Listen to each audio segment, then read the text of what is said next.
You bring up some people in my mind who I think aren't necessarily the super dynamic, um, hitting the crescendos and coming up and down kind of speakers. I've seen Susan Cain speak, and she wrote Quiet, and it's all about introverts. So her whole thing is not to be an extroverted person that's like this. She's going to be more calm because her book's about being quiet and introverted, and you know what I mean. But I thought she did a great job, and um, based on what her message was, which, if she was saying, go out there and take names and do this kind of stuff and be this person that does all this power. And her thing wasn't that. It was like listening and, getting out, taking advantage of what you have for skills of being an introvert. And so the quieter personality worked for her talk of what her message was. So I think a lot of it's your message. And worked for her. Right. Now, everybody has, this is why the coaching is so important. Right. Everybody has to, to thine own self be true. Thank you, Shakespeare. Everybody has to know themselves. And then they have to understand how much leeway they have between the way they speak to their kids and the way they speak to their bosses and all the stuff in between. How comfortable they feel maybe moving just a little bit towards this way to get a different touch in their personality, impact in a different way from their personality. But with a coach, you try out these different possibilities. Yeah. And we talk about, well, who in the audience will find that appealing? Who in the audience would not? And we do the audience analysis specifically to find out where they will feel comfortable according to their own personalities. This is very it's very and it's very individualized. I think of speakers like Mel Robbins, and I don't know if you've watched her with her jumping off the stage and getting into the audience thing, and it works great for her. She's got her tennis. She's kind of like Ellen. She gets out there and she walks around and jumps around and kind of has this personality that a lot of people love. That's definitely works for her. But I think if Susan Cain tried to do that, she'd probably want to shoot herself in the head. That's the point. That's the point. Yeah.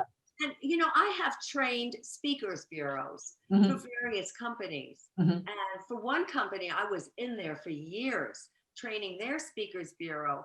And it was a utility company. I did a lot of work for utilities. And these people were complaining that they were being shot at because in upstate New York, they were telling farmers that they wanted to have easements on their land. Don't you mess with farmers. Don't you try to tell a farmer, some of your land is going to be taken away by this utility company. So anyway, they were very angry people, and they were shooting at my speakers bureau's members. So you talk about hostile groups. Yeah. But even within that, you have your own personality. And while I speak to the whole Speakers Bureau together, training them all en masse, still in all, each individual person has to take on the way they feel they can cope with these crazy lunatics having guns pointed at their faces. Well, you bring up another interesting point about who your audience is and what they're experiencing, and if you're coming up with how to really connect, I think of some of the weirder areas I've had to speak and different platforms and different things, but sometimes as an industry I know nothing about. And if you get there, I had to talk to truckers in Alabama last year, and that's not, what's that? You remember? Yeah, I got stuck on the airport in Houston. Don't go through Houston on the way to Alabama. Sometimes you get stuck there for hours on end in the thunderstorms.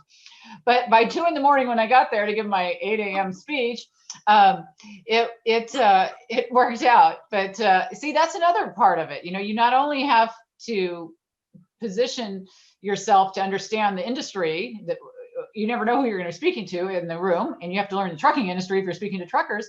But there's all these other things that aren't so glamorous. You get stuck on an airport ramp for 4 Oh, hours. you You know, might have to go through 10 other airports to get to where you want to go, and they're waiting for you. You're the keynote. oh It's my God, that brings to mind. I was hired to do a speak in West Virginia. There was only one plane from New York to wherever I was going. I don't know. I think there was a connecting flight, but I had to be in West Virginia. Well, wouldn't you know it, that that whole plane was canceled. So here I was. I had 300 people waiting to hear me, the the New Yorker who was going to tell them all about their interpersonal relationships to enhance their bottom line. And I couldn't get there. So I got on the phone and I said, well, I can't get here until the next plane comes in and I'm stuck. They said, don't worry, we'll send out for pizza. And they fed everybody in the audience, 300 people, pizza. And by the time I got there, it had to be 3.5, 4 hours later. oh, I just got off the plane. I was wiped out, oh but yeah. who cared about? Nobody cares about that. No. I was escorted. Some lady picked me up in a oh, this is a scene. Some lady picked me up in a in a pink Cadillac. Oh, like a Mary Kay Mary vehicle? Kay, that's right. In a Mary Kay car, she picked me up. She said, "Oh well, the person who was supposed to pick you up, couldn't do it because everything got turned around." So she picked me up in this car, and I hadn't 2 seconds to eat or drink or Wow. anything. And I got off the plane, and all of a sudden, a reporter. Now I understand in West Virginia, they're standing and waiting for the Dr. Gilda. And all of a sudden, he points this microphone, this size of this microphone, right in my face. And I am breathless from having run down the runway to get there on time because Right. we are very responsible people. Yeah. And I'm like this. And you should have heard that interview. It sounded like I was doing something else rather than being interviewed. But it was, and then I got in and I had to deliver to these people after their pizza. They were ready to hear me. And I had to deliver, and I worked and worked and worked very, very hard. Then I went back to the place that they were putting me up, and I had maybe half an hour, and I had to speak again for the dinner meeting. And you're supposed to look good too. Women And have a whole other thing to deal with. yeah, The you're men, they go, supposed to hair's done, and they're done, right? hair's done, and your costume has not even a little wrinkle in it. You have to look fresh and whatever. Yeah. I was so wiped out. And if anybody tells me again, oh, this is such a glamorous life, Yeah, I'll it's not say, easy. you better reconsider that.